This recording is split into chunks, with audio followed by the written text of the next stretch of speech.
Hello everyone, it's Leah from Dime Culture, and this week's video is going to be a review of Princeton's Neptune watercolor paintbrushes.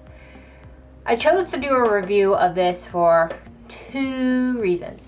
So I just finished filming last week's video of the color wheels and color testing and the templates that I've sent out to subscribers. And I have quite a bit of paint left over, and it felt, well, wasteful to just throw it out and not use it. My second reason is I was at my local art supply store and I was there to get one thing. Okay, technically I was there to get two things, a sketchbook, but they weren't able to order it in.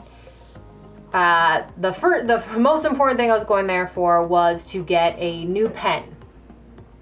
But I got it and I still went and looked around because art supply stores are my weakness. Anyways, moving along from that problem I've been really good, guys. I know I posted on Instagram, saying that I held back from buying some stuff and I didn't emotionally shop, which I'm proud of myself. I stopped myself from doing that. I purposely went out and bought one pen, but when I was there, I saw this size 8 from their Neptune line, and I, in the past, have used this one. I got it on a whim after watching another artist online's video, and I thought I would try it, and I ended up not really liking it.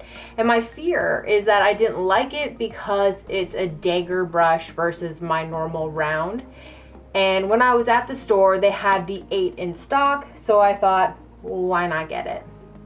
Now, in today's video, I want to point out, before we start actually using it, how to go about prepping your brand new paintbrushes for actually being used. So, most manufacturers, when they send out their paintbrushes, they have these plastic little bits on them to protect the bristles. And then a large portion of the higher end manufacturers actually coat their bristles too. So they, as you can see, this is kind of hard. You don't want to bend it because it's coated in a protective material so that the bristles don't bend or get damaged. But you don't want to just start using this, right? It's not ready to use, but how do you go about getting it ready? The answer to that is you clean it with some water. So let's clean this off and then get into testing out the brush to see if it really is a good watercolor brush. When you're cleaning your paintbrush for the very first time, it's really important that it doesn't rest against the container, either on the side or at the bottom. You don't want to bend the bristles. Sometimes that can damage your paintbrush before you've even started using it. So you'll need to MacGyver something to keep it in the center. Now, one thing that I would suggest doing after the bristles have gotten loose and they're moving in the thing is just to really slosh it around in the water. Get to the bristles on the inside. And once you feel it's clean, take it out and touch the paintbrush. So if it still feels sticky, then you need to keep going. If it feels smooth, then you know you've actually cleaned it. But to be on the safe side, what you want to do is also take that paintbrush and put it into clean water. So don't do another slosh around in the water, but do it in clean water versus the water that it had been sitting in, because that water now is dirty. Even though it doesn't look it, it's dirty. So yes. Now, before you actually use that paintbrush and you want to use it, you're gung-ho and you're like, let's do this, I just cleaned it, get rid of that water first, okay guys? Because that water has the solution in it and you don't want to keep cleaning your paintbrush in there while painting with colors. It'll affect how the paints look. Now, let's get right into this paintbrush. So, Princeton makes a lot of different models of paintbrushes. They have so many. They have ones for, watercolors, acrylics, oils, and each style of medium has so many different options that you can choose from. The Neptune line by Princeton is what they have classified as only for watercolor, and that it is rated as a 1 for stiffness. So they have ratings based on stiffness and what medium it can be used with. And this came as a 1 for stiffness, so it is a very loose, bendy type of material. And the material that the bristles are made out of are synthetic squirrel hair. So it's created out of synthetic materials in order to mimic the qualities of natural haired squirrel hair fibers. Felt like I was saying a tongue twister right there, guys. Okay. Now, Princeton is claiming that their Neptune line is their softest and thirstiest of their watercolor brush line. That it is going to take water and hold it for a really long time. So you can use it and go about your day, basically. It's going to be amazing. The question is it actually amazing? And that's what I'm doing here. I'm doing my first initials. I'm swiping it across the page to see how much water I can actually hold and use. And then the next thing is, because this is around number 8, I want to know this point. Now, it has a fine point, but does it stay fine? Does it bounce back? Do the bristles stay in a shape once used? So that's what that initial test was for. What I have done is purposely for the last couple of weeks is use this paintbrush solely as my only paintbrush for all of the painting I've been doing.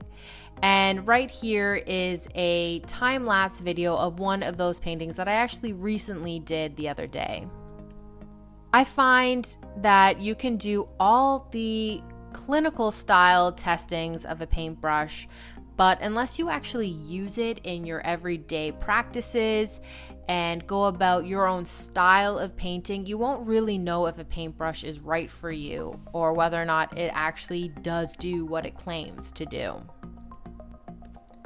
I can say without a doubt that the bristles are soft. They bend really nicely. There are other brands out there by other makers. Even Princeton has a line called Snap, which I really like using, but they're stiff.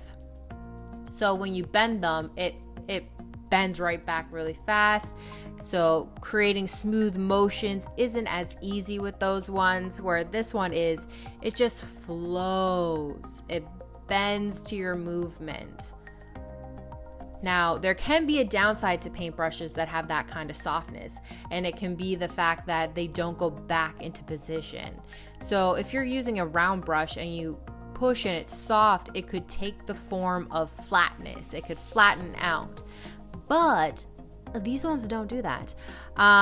They have a nice bounce back. I'm in love with this paintbrush. I am in awe of it. I love it. The first one that I had, that dagger, I honestly think the reason why I wasn't happy with it is because it was a dagger. It was the shape of the brush that I wasn't happy with, because I couldn't adapt it to my style of painting, to my everyday usage. As you saw just moments ago when doing the striping out how much water a paintbrush actually holds, it didn't appear to be amazing. I got 3 rows out of it that had solid color, and then it just teetered out from there, right? Well, when actually using it when painting, I found I would always have too much water. So I would have to watch my control and how much I was using and dab it frequently before using it on my paper, because this brush does hold a lot of water. We're about to reach the end, and there is one thing I would like to discuss prior to the end of the video, and that is price. So Neptune's price range is kind of a middle of the road. So you can get low-end ones that are only $2, or you can get high-end natural haired ones that are like $50.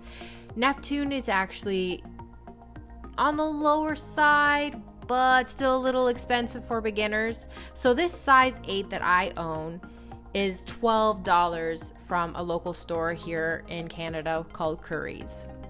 Though $12 is not super expensive, it is pretty expensive for anyone that is, new to watercolor or only does watercolor for healing and, personal growth. The only way to know if this is worthwhile for you is for you to ask yourselves one question.